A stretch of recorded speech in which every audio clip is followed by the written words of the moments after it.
Tiger King is a Netflix miniseries that follows the trials and tribulations of controversial zoo owner and current prisoner Joe Exotic. The documentary was coincidentally released as the COVID-19 virus was intensifying. As a result, millions of quarantined individuals watched the series in unison, launching Joe Exotic and his peers to unexpected fame and notoriety. But the 7-part documentary leaves out many important details. These are things you didn't know about Tiger King. While Joe Exotic has become a household name from the Tiger King documentary, it was not his first brush with fame. He was featured on a 2011 program produced by famed British documentarian Louis Theroux. After the release of Tiger King, Theroux took to Instagram to share his experience with Mr. Exotic. The most troubling thing he said was probably that if the park went bankrupt, he would kill all the animals, Theroux commented. Describing the moment he first met the star, Louis thought Joe was a rather likable character and revealed it was hard to dislike the zookeeper. I warmed to him, and his ridiculousness was endearing rather than annoying. He added, still as awful as the practice is, and despite the many compromises and cruelties entailed in Joe's running of the GW Zoo, it was hard to dislike the man himself. Louis said maybe it was because he didn't hide many of his misdeeds, or take himself too seriously. The journalist described Exotic as an emotional dude, and said that he attempted to shut down the documentary a few times as he was worried about the angle filmmakers were going for.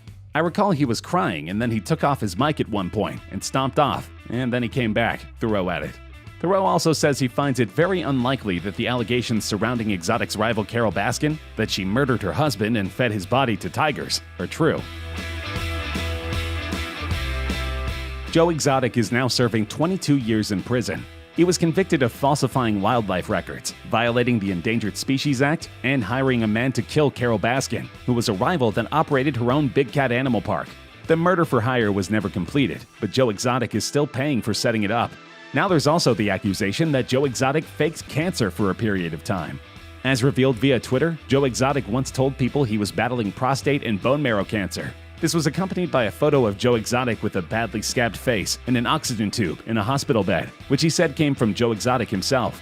According to Moore, the motive behind this was to make money, even going so far as to raise funds from fans on Facebook. In reality, Exotic never had cancer, but had actually been suffering from a prostate infection, dehydration, and a herpes outbreak. Joe Exotic does have a fairly lengthy list of supposed health issues. In a video posted to his own YouTube channel in 2015, Exotic refuted claims that he had tuberculosis, revealing he had tested positive, but further tests and scans revealed he was in the clear. In that same video, he discusses having CVID, a treatable immune deficiency, and that he had surgery for the aforementioned prostate cancer, but became septic afterward. The cancer claim remains unproven either way, but discussing health issues isn't uncommon for Joe. Tiger King star Doc Antle has recalled his memories of working with Britney Spears after he provided the big cats for the singer's memorable performance at the 2001 VMAs. Antle, a prominent big cat trainer, made a brief cameo during the performance after Britney walked out from a cage in which he was sitting with one of the tigers. Following the meteoric success of Netflix's Tiger King, vintage photos began resurfacing, showing exotic animal handlers tending to an enormous chained tiger as a scantily clad Britney prepared to take the stage nearly 20 years ago. She was such a darling, totally just a fanatic person wanting a perfect performance, Doc told ET's Lauren Zima. We were there for several days rehearsing, so the tigers would be relaxed and happy to be out there, and that everything could be smooth and taken care of as best as possible. He added, she was there rehearsing and working, just the hardest working, sweetest young girl, out there making all the pieces click together. Spears has yet to comment on her experience with Mr. Antle, and while Antle believes Spears knows of his exotic animal park, Myrtle Beach Safari, he doesn't expect the pop star to be stopping by anytime soon. Right now, I'm sure with the Hollywood vibe, she'd be afraid that it's on fire with all this crazy, salacious insanity that's been made into Tiger King, he said. According to the Myrtle Beach Safari website, the safari owner also worked as an animal handler on movies including Ace Ventura, Dr. Dolittle, Mighty Joe Young, and The Jungle Book. A huge plot point in the Tiger King series is the disappearance of Carole Baskin's first husband, Don Lewis. In 1997, Carole's former husband Don Lewis went missing without a trace. He was 60 years old at the time. Carole reported him missing, and 2 days later, Don's van was found at an airport.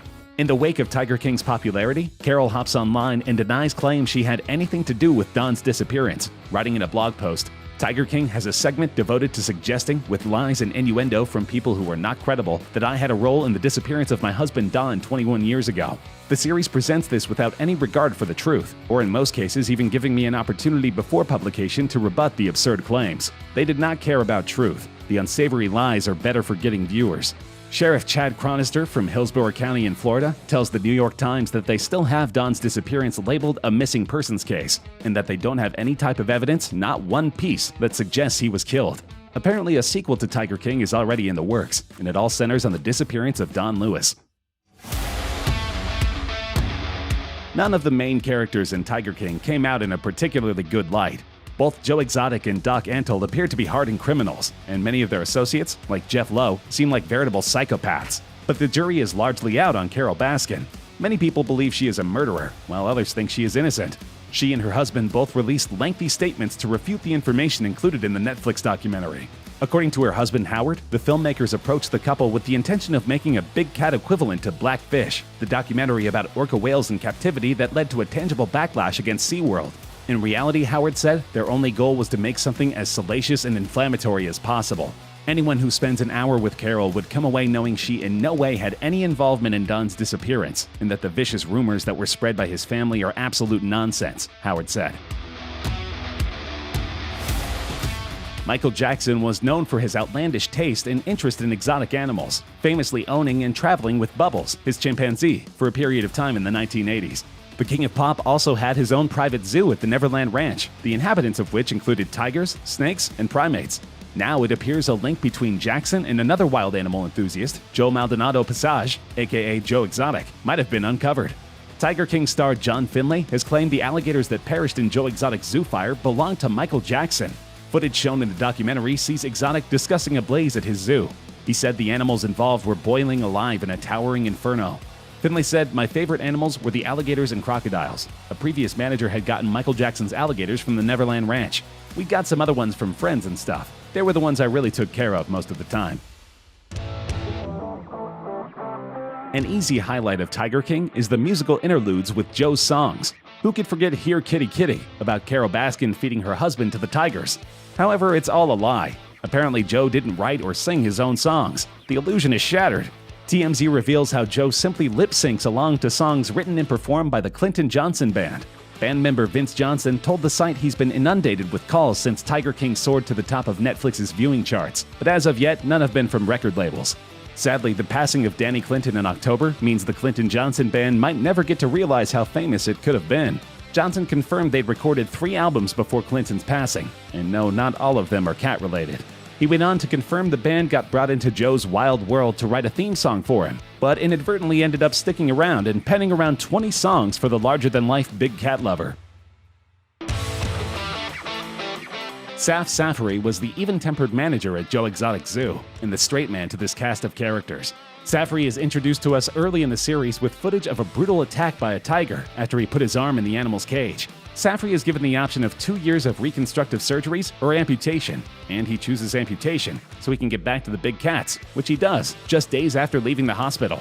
In a statement to the Daily Mail in 2013, he expressed how he took full responsibility for what happened to him. "I broke protocol and stuck my hand in a cat cage instead of using the stick provided," the statement read. "The cat let go and pushed my arm back through the cage. The tiger was not aggressive toward me." On his LinkedIn page, Safari's profile indicates that he is still working as a Greater Wynwood Zoo park manager. Saf is transgender and no longer goes by Kelsey.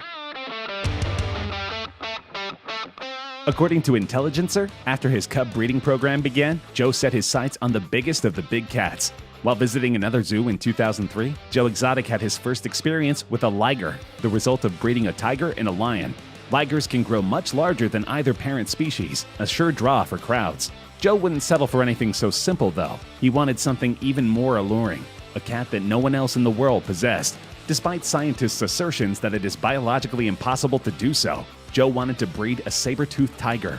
Joe Exotic's saber-tooth plan is worthy of its own Tiger King sequel. He bred the liger mentioned previously with another lion, thus creating a liger. Joe continued this practice until his animals were gargantuan in size.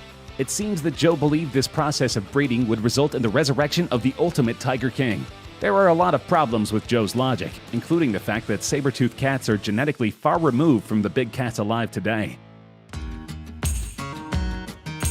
One of the more down-to-earth characters in Tiger King is former manager John Reinke. Before joining Joe Exotic at his petting zoo, Reinke was a bungee jumper.